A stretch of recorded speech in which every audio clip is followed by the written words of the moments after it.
I'm Judge Amelia Ellis, 45 years old, and the sting of my mother's false accusation still lingers. My mom told the court I had a mental breakdown. Stick around to witness the stunning courtroom twist that turns the tables. And don't forget to like, subscribe, and activate the bell. It was a humid morning on March 10th, 2025 in Brisbane, the air thick with the scent of frangipani from the city botanic gardens and the distant hum of traffic along N Street, when I sat in the modern courtroom of the Federal Circuit Court, a place I knew well as a respected jurist. The room, with its polished oak benches, high ceilings, and a faint echo of legal debates, had been my domain. But that day, it became the stage for a betrayal that challenged my authority under the soft hum of fluorescent lights. I was 45, a federal judge with a reputation for fairness, my career a testament to years of study, my spirit calm among colleagues who admired my intellect. I'd risen through the ranks since moving to Brisbane in 2005, overcoming a modest upbringing with a scholarship, my name a beacon of justice among peers who relied on my rulings. That morning, as the case unfolded, a dispute over my late father's estate worth $1.2 million, my mother, Margaret, took the stand. She had a mental breakdown, she claimed, her voice trembling with feigned concern, accusing me of instability to seize control of the inheritance I'd managed since his death in 2022. To undermine me, she enlisted my brother, Tom, who nodded with a smirk, and a family friend, Dr. Patel, who fabricated a diagnosis based on old arguments, spinning tales of my unfitness to justify her claim. My career, once a shared pride, was now a target, Margaret hinting at protecting the estate from my condition. My mentor, Judge Helen Carter, tried to intervene, but Margaret's influence swayed the court, leaving me isolated in a room I'd once commanded. The gavel, now a symbol of my exclusion, rested beside an empty chair where I presided, its weight a reminder of my silenced voice. Those words, mental breakdown, became a relentless echo, reverberating through every ruling I drafted, every brief I reviewed, every moment I stood by the window. I felt the weight of that moment in the days that followed, sitting in my chambers, the gavel in hand, as I prepared my defense on my laptop, the screen lighting my tired eyes after sleepless nights plotting. The courtroom, with its legal tomes Helen had gifted, a bench worn for my judgments, and a single window framing the Brisbane skyline, felt like a battleground of their deceit. Helen took on extra case reviews, her evenings filled with the scent of law books, a sacrifice to support me, while I pieced together a counter-strategy with judicial records, consultations with a clerk in South Brisbane, and the last of my personal resolve. My niece, Sophie, born in 2010 to Tom, grew up with my legal advice turned into stories, her childish questions a soft ache. "Why's Grandma mad at you?" she'd ask, her small hands tracing my notes. I'd smile through the tightness, spinning tales of courtroom magic, but the truth gnawed. Margaret and Tom had betrayed me, their narrative of my fragility spreading to relatives, their greed a wall against my honor. Margaret and Tom's scheme grew in the weeks that followed. By March 20th, 2025, they petitioned for guardianship, citing my condition.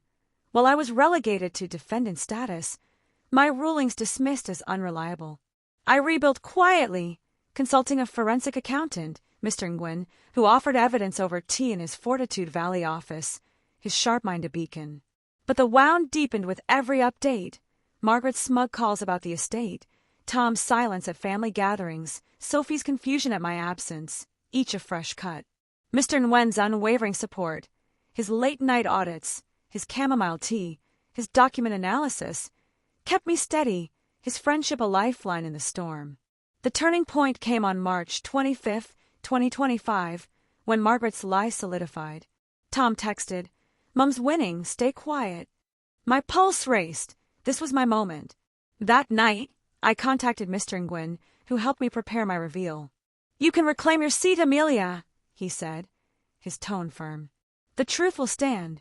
On March 26th, 2025, I turned the courtroom into my arena. Amid notes and robes, I reviewed the case files, my fingers steady but resolute. At 9 a.m., I confirmed my judicial status, untouchable by their claims. My hands shook as I planned my entrance, the past merging with action. That morning, At 9:42 a.m. Australian Eastern Standard Time, I waited in the gallery, the Brisbane skyline a quiet witness, plotting my move. The hearing was my stage, a day to face their folly. What they didn't know was I turned their lie into a gavel of justice, forged by 45 years of grit. The week leading to the hearing was a meticulous blueprint of strategy and silence, my days in chambers a cover for the revenge, judging in my mind. By March 27, 2025, the courtroom, its walls lined with legal panels, its bench cluttered with case files and a gavel, its air tinged with the scent of polished wood, became my command center where every argument and step fueled my resolve. Mr. Nguyen and I met that evening, his ledger open on the bench as we reviewed the estate records and witness statements, the soft tick of the clock a rhythm to our planning. The inheritance, managed by me since 2022, was my duty, its value now $1.2 million, while my oversight had been exploited, leading to Margaret's guardianship bid. Mr. Nguyen's research revealed a pattern: Tom's agreement to her plans, Margaret's emails demanding control, a cover-up of a 2023 will dispute hushed with family pressure, a fragile claim on the brink. I contacted Judge Carter, my mentor since 2010, her authoritative voice joining us via a crackling video call from her home in Toowong. "You can strike back. Hit them with your robe," she advised, her tone laced with old wisdom. I nodded, my plan a judgment crafted from years of suppressed truth, each ruling a memory of lost trust, stolen legacy, broken bonds. The hearing, set for 10 a.m. on April 1st, 2025, would be their exposure, a gathering of Margaret's allies, court officials, and media, all drawn by the promise of a family saga under the courtroom's high arches. I'd pose as a silent observer, my robe swapped for a plain coat to conceal my intent, my movements calm with a briefcase to signal my authority, my dark hair in a sleek updo a symbol of my enduring dignity. My task was to reveal my identity and present evidence, with Mr. Nguyen signaling Judge Carter's support at 10:30 a.m., timed with Margaret's testimony, ensuring maximum impact. I secured the plan through Mr. Nguyen, who networked with a court clerk from West End, his note on March 28th a schedule I clutched like a gavel, his words reading, "Your day, Amelia." He suspected nothing, his assistance a tool I'd wield with care. Preparation was a rigorous review, a blend of mental discipline and emotional steel. I practiced my entrance daily along the Queen Street Mall, perfecting a steady stride and a warm, unassuming nod that masked my burning resolve, my briefcase tapping a rhythm of purpose against my side. I rehearsed lines. "I am Judge Ellis," though each word carried the weight of Margaret's betrayal, Helen's steadfast mentorship, and Sophie's innocent trust in my past. Physically, I reviewed cases and polished my robe daily, my hand steadying, but each line strengthened my will to stand tall that day. I revisited old mementos, court rulings from 2015, a faded photo with Sophie at a trial, a gavel she admired, a rejected will draft, each a spark in my fire. One night, I found a trashed box of my law school notes, its contents lost, and wept, the lost effort fueling my fury. I tracked Sophie's life, her school debates, her friendship with a girl named Zara, hoping this act would secure her future free from Margaret's shadow.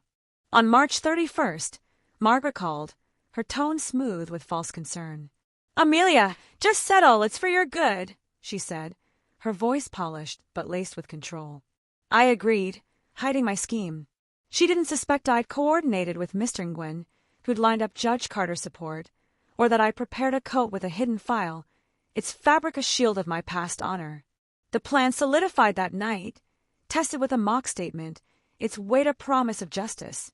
At 9:30 a.m. on April 1st, I entered, the courtroom alive with the murmur of officials, the Brisbane skyline a bright witness. Tom spotted me near the gallery, frowning. "Amelia, you're here," he muttered. I nodded, my briefcase ready. At 10:05 a.m., as Margaret testified, I stood, my pulse a drumbeat. I revealed, "I am Federal Judge Ellis, presenting the evidence with Mr. Nguyen," whispering, "Now." He nodded, calling Judge Carter. At 10:15 a.m., the court gasped, Margaret recoiling as her lie unraveled, the cameras rolling. The courtroom morning erupted into a whirlwind of chaos, officials scattering like startled lorikeets fleeing the high arches, Media cameras pivoting to capture every frame of the unfolding family drama, Margaret's protest drowned by the gavel's echo that reverberated off the oak, the light casting bright beams across the scene. Sophie stood stunned near the witness stand, Zara's hand on her shoulder offering silent support, her eyes wide with shock as the truth hit, while lawyers murmured in clusters, their professional world shaken by the scandal. I stood tall, my robe a badge of my hard-earned resolve forged over 45 years, my briefcase a symbol of strength that had carried me through the toughest nights, my heart pounding with a mix of vindication and the bittersweet ache of a family nearly lost to Margaret's deceit that had cast a long shadow. Judge Carter's clerk swarmed the bench, her dark suit a stark contrast to the courtroom's elegant decor of wood and glass. Presenting my credentials as Margaret roared, "This is a trick! Amelia, you'll pay!" Her voice cracking with the desperation of a mother watching her scheme dissolve. They read terms. Identity confirmed, claim dismissed, estate secured. Each word a hammer blow to her plans, the list growing with a $50,000 legal cost she'd fronted, their voices steady as they recited the litany. Mr. Nguyen approached, his voice a lifeline amid the din of shouting and camera shutters. "They're done, Amelia. You've done it.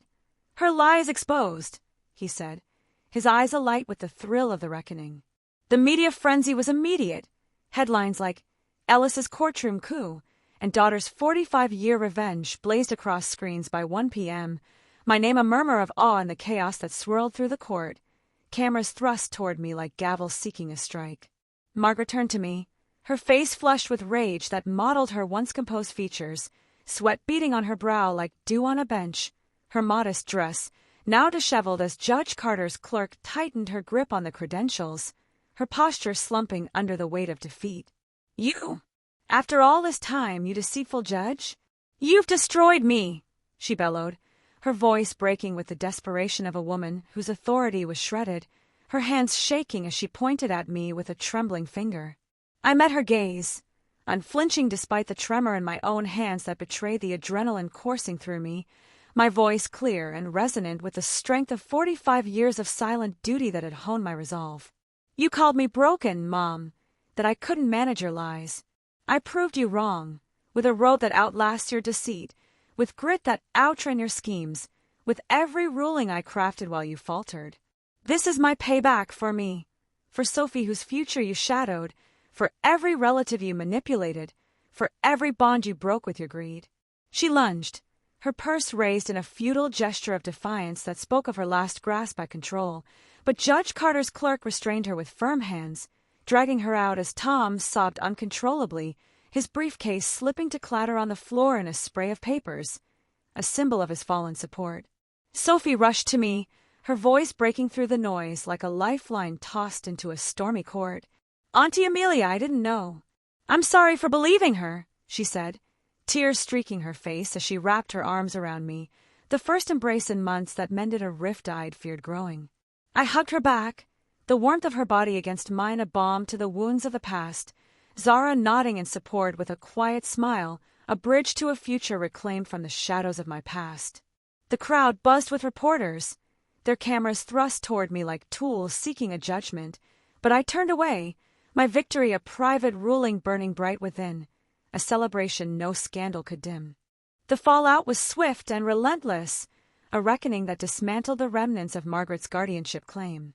Judge Carter's clerk reclaimed the $50,000 cost, seizing the estate records from the lawyer's office in Spring Hill where files sat silent, documents from logs hauled away in boxes, freezing their personal accounts that held the profits of their deceit, halting their plans across Queensland where they'd once plotted, while inspectors reviewed the will for fraud, uncovering a safe with forged statements. Their scheme collapsed like a failed case, their reputation tarnished beyond repair, friends distancing themselves with whispers, their names a cautionary tale murmured in courts from Brisbane to the Gold Coast, a fallen claimant replaced by silence. The media dug deeper, uncovering a $20,000 slush fund for Dr. Patel's testimony that funded Margaret's lawyer and Tom's car, a detail that sent shockwaves through the Brisbane legal scene and prompted a judicial inquiry, the scandal-dominating evening news. Sophie reconciled fully, joining me in learning law for my chambers, while Helen and I planned a mentorship program in a space we'd saved for, the scent of books a promise of peace. Margaret faded from social circles, her friend group dissolving like a receding tide, and relatives, including Dr. Patel, distanced themselves, seeking new ties to escape the taint. I didn't gloat. My goal was justice, not destruction, a balance I'd learned from years of judging. But the sight of their fall brought a profound peace that filled the hollow left by their betrayal, a quiet satisfaction that settled in my soul like a well-crafted ruling. That morning, at 9:42 a.m. Australian Eastern Standard Time on April 1st, 2025, I sat with a cup of coffee that glowed amber in the sunlight, the news confirming their retreat on a muted radio, a letter from Tom in hand, its envelope creased from my grip. Amelia, I was wrong. Help us. It pleaded, his handwriting shaky with the defeat that had finally overtaken him, the ink smudged as if by tears of regret. I didn't reply, the past too raw, my strength too hard-won to soften now, the paper crumpling in my fist as I set it aside to focus on the celebration ahead. Months later, their hearing began in a courtroom in Brisbane Supreme Court, Judge Carter's clerk and inspectors wielding my evidence with the precision of a jurist's hand, Mr. Nguyen's testimony, a damning narrative of legal overreach, and Judge Carter's judicial records of final judgment. The gallery filled with former colleagues who nodded in silent support, their robes traded for nods. I presided the first day, my presence a silent testament to my journey from betrayed daughter to this moment, seated beside Sophie and Helen, whose hand I held tightly, and watched Margaret's defense crumble under the weight of truth, dozens of witnesses stepping forward with tales of pressure and forgery, their voices a chorus of validation that echoed through the room. The Chief Justice, a stern jurist with a passion for integrity and a gavel that rang like a gavel tap, ordered a full investigation, hinting at a potential disbarment and fines that loomed like a blank docket, his ruling a vindication of my 45-year wait. Sophie and I launched Ellis Legal Aid, restoring family pride with pro bono projects, hiring Mr. Nguyen as a consultant whose expertise bridged my past and present, while Helen retired from the bench to teach law to students, her hands finding new purpose and guidance. I visited the estate once, its rooms silent with the absence of Margaret's voice, its gavels a memory of my youth, a monument to her greed and my redemption that stood tall in my heart. My revenge, 45 years in the making, was not just justice served with a stroke of spite. It was my rebirth, a celebration reclaimed from the wreckage of her deceit, a testament to the resilience I'd always carried within, a masterpiece that grew richer with each bond one mended.